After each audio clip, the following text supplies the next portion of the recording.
Hello, welcome. This is an interesting topic, I think. Tony Blair from Britain, the former Labour Prime Minister, says bring in digital IDs to get tough on populism. He backs identity technology systems and facial recognitions and believes the public will gladly sacrifice privacy for efficiency and safety, I'm going to add.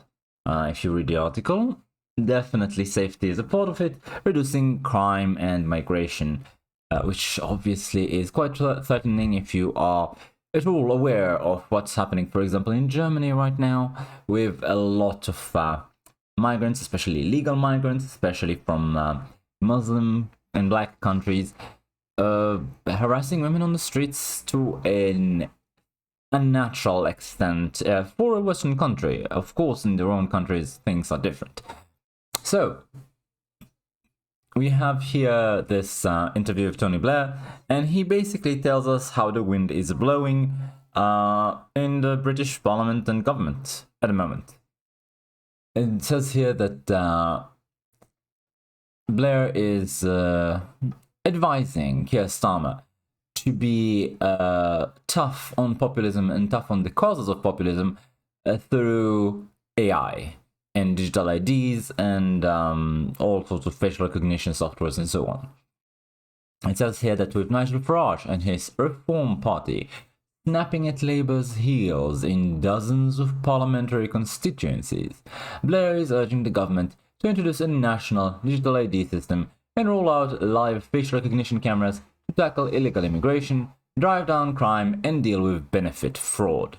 What the populists do is they take a real grievance and they exploit it, but they very often don't want to have a solution, because solutions are much tougher than talking about problems, Blair says. The grievance would be on immigration that the thing is out of control. The grievance would be on crime, that we're not doing enough on it. So you say, okay, here's what you do, and then you have a big political fight. The populist is forced to choose. You've got to create an agenda that the other side has to respond to. So I'm going to answer right now as a populist to all of your claims here.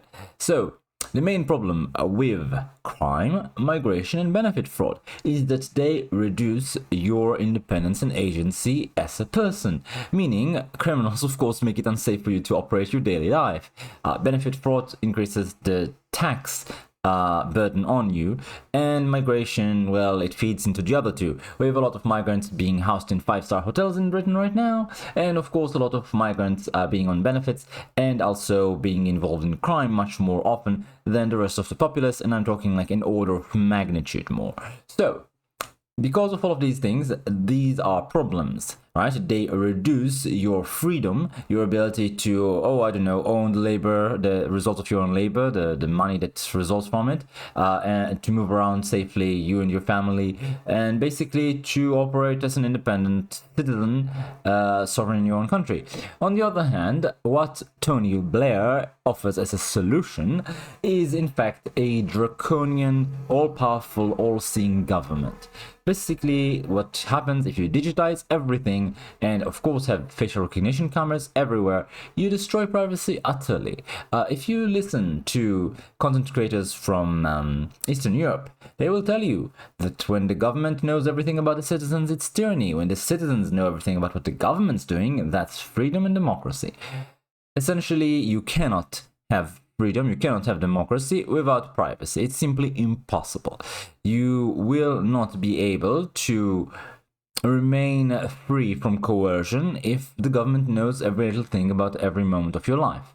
The ability to control and manipulate that is granted simply by having the information is immense. And if you centralize it all into one place, so that, let's say, for example, the government decides you're an extremist. Do you remember the AfD party in Germany on the cusp of being banned?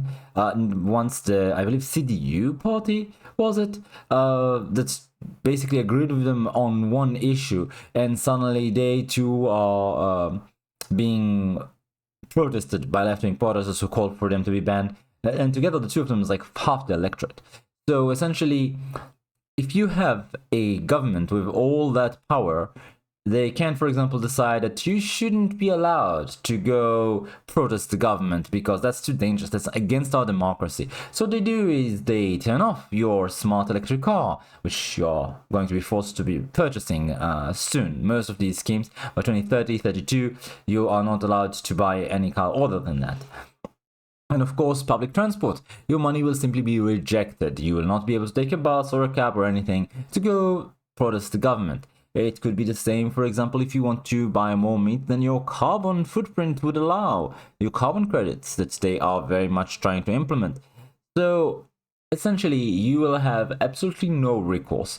The government will be able to make decisions in your personal life that they couldn't before. And honestly, how do you ever hold such a government to account with the creeping online censorship that is very, very bad in European countries, Western European countries? I'm talking Germany, France, and Britain mainly, but I'm sure that there are others as well, where you can and people have been jailed for simply making comments against the government or against the narrative the government seeks to enforce. The idea that a total surveillance state is the solution to populism, I think anyone claiming this is implying tyranny, trying to say that this will solve the problems that cause populism and that's how things will be great. That's a lie. That's a bold-faced lie. I can't say it any other way. The idea that you are going to see the government use a digital ID and facial recognition cameras to, for example, deport migrants that are there illegally is ludicrous. It's not that they can't do it already. We can see the difference between the Trump and Biden administrations are stark as day and night. They didn't need facial recognition software and digital IDs to deport the migrants. You simply have no will to deport them in the first place. You simply have no will to control immigration in the first place. You want these people there. And all that will happen if you impose your digital surveillance system is that you will simply give them legal status. Because you'll be forced to in order to keep them here, which is your goal in the first place. So, Blair says only by fully harnessing the power of artificial intelligence that ministers can deliver the improvements to public services that voters want while also achieving the saving the treasury needs. I think that's a bold-faced lie. I believe you have, what was that?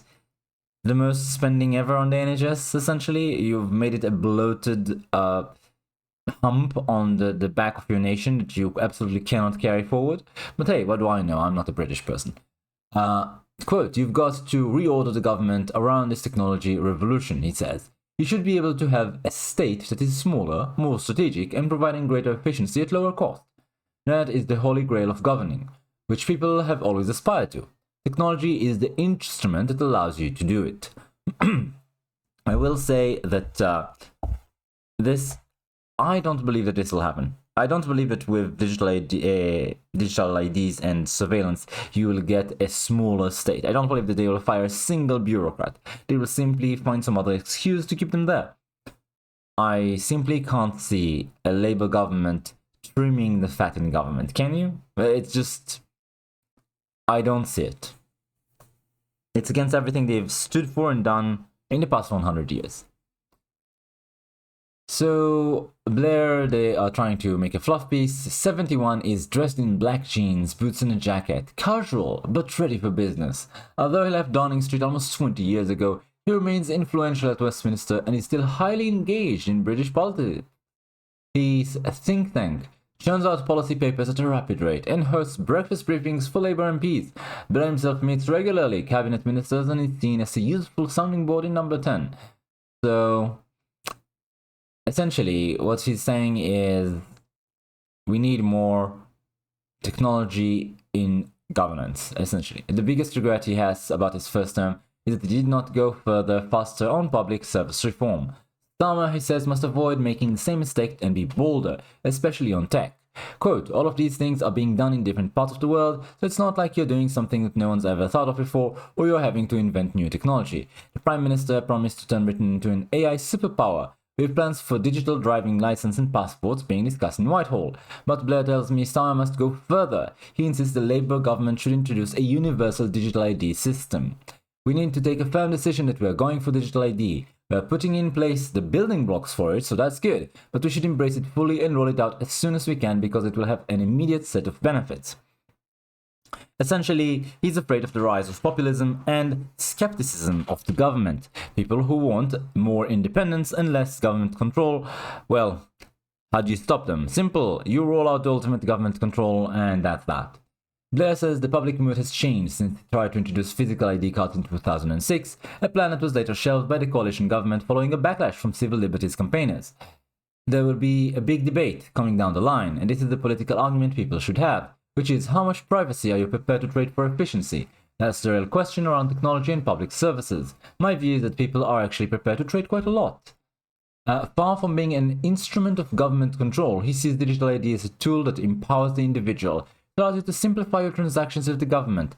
Yeah, it's not going to stay that way. There's no way anyone will tell me that they're not going to impose all of the green agenda, the climate change thing, the carbon footprint things. They're already banning you from your own bank account if they dislike you and you are at all a public person, and sometimes even private persons if they are influential in some way or simply catch their eye. So absolutely this will be abused. Some cabinet ministers are nervous about championing a compulsory scheme which digital ID has to be for it to be a tool of control. But Blair says Starmer should relish a battle that would give his administration definition. It brings it home to people, and I think it's a political debate the government will win. It will also flush out a lot of people who want to talk about issues like immigration or benefit fraud, but don't actually wield the means to get to the end. That's not true, we already have the means, we simply don't like your means. What you do is you introduce a problem like, for example, open borders, which is a government policy, a change that wasn't there before, let's say, the 1970s, 80s. Definitely it has been exacerbated by government new policies that paralyzed the mechanisms that regulated and stopped these sorts of problems before. So you introduce the problem and then you introduce your solution, which was your goal all along. In this case, digital surveillance. Now, the NHS is trialing AI scanners, and schools are piloting software that creates tailored lesson plans for teachers. But the former Prime Minister thinks it is on immigration and crime that technology has the greatest potential to transform the public's perception of the government. These are the issues reform is fighting on, particularly in the red wall of Labour marginal seats. A digital ID system will allow you to know exactly who's got a right to be here and who hasn't, so it's got a benefit in respect of the immigration debate. I'm going to stop you there. You know who you're putting in 5-star hotels all over your country, and you know that they have no right to be there, and you don't care. Digital ID will not change that. As Blair says, we have a vast flow of people coming through our borders. The small boats are one part of that. This allows you to identify those people. If they turn up and they're sick and they can't prove their identity, if they are in a serious condition, I'm sure the medical profession will always want to treat those people, but you then know that they are not entitled to be here and you can start to take action. Then obviously you can prevent people claiming benefits. It's sending a signal that there's no point in thinking that you're going to come here and disappear into a kind of grey economy. Yes, but all you're going to do is simply legalize it all. We all know you don't intend to get rid of these people. Try and say in any labor conference, we need digital ID in order to be able to deport illegal migrants. It will go down like a lead balloon. You'll be ousted from the party. Now, a universal scheme would also allow the governments to get a grip on the spiraling welfare bill, Blair suggests. If you have a digital ID and people have to prove their identity before they claim benefits, you would do an enormous amount to reduce the 10 billion pound a year that goes on different types of benefit fraud. So you know how much, but you don't know who. Interesting. I'm pretty sure you can know who. Digital ID could also help reduce crime. Online fraud is a huge thing now, but it's a curable thing, so we should cure it, the former Prime Minister says. There will be certain vulnerabilities you bring into your system because of the accumulation of data and the ability of people to conduct sophisticated cyber attacks. But if you don't do it, you just carry on as we are, where you're spending a lot of money and not getting a very good outcome. I'm going to stop you there. The government should not be trusted with your private information. It's hacked all the time. And once you have one database with all of your biometrics, facial scans, eye scans, finger scans, and so on, do you think it's going to be very, very easy to implicate people in crimes or to do identity fraud once this better database is hacked?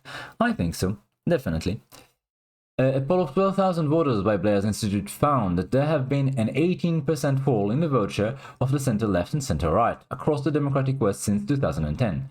Voters want delivery rather than ideology, it said. The report concludes that mainstream parties must disrupt or be disrupted. I'm going to stop you there.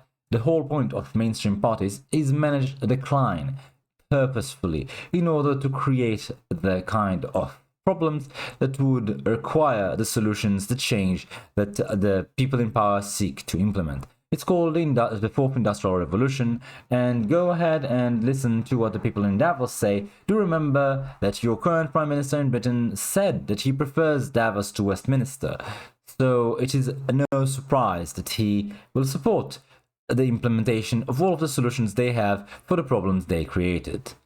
Around the globe, nations as varied as India, Singapore, and Estonia have determined the technology can work. All countries will move in this direction. If they don't, it becomes much harder to make your system work efficiently. It's just the way the world is going to be, Blair says. I'm going to stop you there.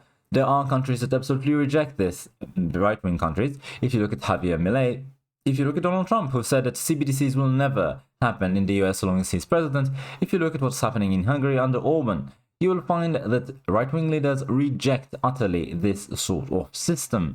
This is a tyrannical system by design. And definitely it is being implemented through the UN, through the World Economic Forum, through the International Monetary Fund, and so the IMF and so on. These global entities are pushing economically, politically, and socially very hard this sort of change. I think what's going to happen is they are trying to implement it simultaneously everywhere, because then it will not be up for debate. The results of it, I mean. What's going to happen is they will fail to implement it universally. Instead, you'll have what they themselves in Davos call the multipolar world, where basically you will have countries that implement these systems and they can't get out of them, but the results will be very bad. And then you'll have countries that see the results and utterly refuse to cooperate. And then you will have essentially the sort of pro-globalist bloc versus the pro-nationalist bloc. And when I say nationalist, I don't mean the blood and soil types. I mean the people who want national sovereignty, the sort of local parliament to make the laws, rather than some sort of global institution like the UN or the WEF. So, Blair says digital ID is a personal enabler. It allows you to simplify your transactions with the government. Anytime it will become the simplest way you deal with your private sector interactions as well. Rather than having to prove your identity in all sorts of different ways, it allows you to have one single source of truth and prevents people misusing your identity. And what if this single source of truth is either malicious or incompetent? Well, then you're done for. Now, in terms of the privacy arguments, he insists for what the government needs in order to operate, he will give more personal information, much more, to the various services you use online, whether it's shopping or Netflix. I oppose all of these utterly. I want to not log in as much as possible over the internet, honestly. And definitely, if there is a login, I prefer to have a dozen different ones than to have one centralized one. I simply hate the thought that there's anyone that centralizes all the information about me and can affect everything I do online with a single press of a button. I would much rather deal with 10, 12, 20 different local services that each have far less power over my life. I think this empowers me a lot more. Now, on crime, there are other innovations that Blair thinks could help. He wants live facial recognition technology, which has been piloted in London and Wales to be brought in around the country. Last year, the Metropolitan Police arrested 578 suspects during LFR deployments, including 55 adult assaulters. I don't know why we have to keep on trailing all this stuff forever. Just get it introduced, Blair says. Everywhere it is trialed, it has a dramatic impact on crime. It allows you to trace people. We should be accelerating all of this. I disagree. I want zero facial recognition anywhere. And I hope that people do not comply, and if this is introduced, I hope that people mask up. Do try not to stop the airflow, though. This is something that the mask that we have used during the pandemic had a problem with, where basically it reduced the oxygen levels in your blood during, wearing it for a prolonged period of time. So you can cover your face in order to stop digital surveillance without stopping airflow to your body, I do believe. Still, I think that this sort of thing might be commonplace in people who simply don't want to be surveilled everywhere. I know I don't want to be surveilled everywhere. I think it's awful there's zero privacy, and doesn't it feel awful to have Big Brother looking in at you every single moment of every day? I mean, I saw videos of China where they use the facial recognition software in classrooms specifically to notice any students that are not paying attention. And obviously, you get a very tyrannical system as a result. There's also a facial recognition plan that would allow you to determine whether the person approves or disapproves of what they're seeing through minute facial muscles. And in this way, you could deduct or increase someone's social credit score, which they are trying to implement. Don't tell me otherwise. Simply by the unconscious reaction they have when they listen to any sort of government propaganda. Honestly, it's a terrible world that we are creating. Klaus Schwab, incidentally, said in a talk in the WEF that there will be one day technology that will allow him to know how people feel about what he says in the audience directly. Basically, this technology will monitor your body, your blood flow, your heartbeat, and so on, and will give him a real-time some sort of feedback on how you feel biologically and physiologically react to his words. And I think that once this happens, you literally have lost your humanity. Not even your own private thoughts are safe. There is no escape. Truly, these are the people that Blair and Keir Starmer admire, look up to, and follow. I cannot stress enough how much I disapprove. Now, he says here the important thing is to have the debate with the public where you say, if you are prepared to have facial recognition, we can cut crime very considerably. My view is that the public will say, yes, why wouldn't you do that? You've just got to be very open with people. Yeah, if you try and normalize it enough, perhaps people will go along with it. Although, like I said, it will be countries like Britain and Germany who pilot this stuff for the rest of the world, and once people see the tyranny that follows, they will reject it. That's my prediction. He says you can use technology to improve these processes of crime fighting and justice system enormously.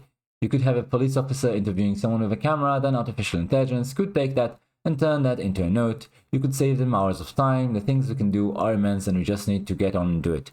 Well, using AI to record and make notes of police investigations is not the same as having facial recognition cameras all over the country. You are mixing two very different things together. One is not required for the other.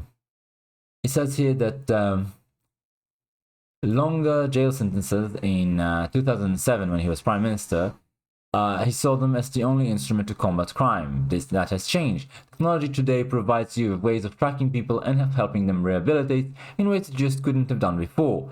Tagging can be done infinitely better and more effectively, so you've got other things at your disposal. He says new GPS trackers and alcohol tags, which trigger an alert when an offender has a drink, could help reassure the public that community sentences are an effective and robust alternative to jail. That could make it easier for the government to win public support for reducing the prison population. It's got to be clear that whatever it is not prison is something that has integrity and that works, Blair says. Technology can do an immense amount if you're prepared to deploy it. Now, I'm going to stop you there. The only way it would be illogical to use sort of community sentences instead of crime, I mean instead of prison, is if you can physically prohibit the dangerous criminal from hurting other people. It's not enough to track him. Some people offend and reoffend and get back into jail and then back out on a regular basis. You have to reassure the public that you can physically stop these people from committing crimes. How will this be done? In my opinion, through drones. The CEO of Oracle, was it, talked about how they'll have drones basically patrolling everywhere and reacting to crime in real time after AI basically monitors and surveils you through facial recognition cameras. So I can't imagine a system that is more like prison for literally the entire population than what is being discussed here. I can't imagine. But this is Blair's vision for Britain, and this is the WEF's vision for the world. And I'm going to harp on about it because I can't help but feel we are getting closer every day to this sort of system. Like Blair said, the building blocks for this sort of system are being created by non-profits and by large corporations behind our backs, essentially. And public debate will only ever come once it's time to implement it, once they're ready to implement it. And often it will be trialed and even possibly implemented with promises for robust safeguards without much public discussion at all. No one is going to campaign on this and then get elected on this issue. What's going to happen is this is going to be implemented once the government has already been inaugurated, and then they'll have 4 years to get you used to it, to get you to give in. Not to mention, once it has been implemented and fortified for 4 years, how certain are you that the next elections will actually be at all influential on who's running the country? That's something that I definitely doubt. Well, that's enough for me. Thanks for watching, like, comment, subscribe, and I'll see you next time.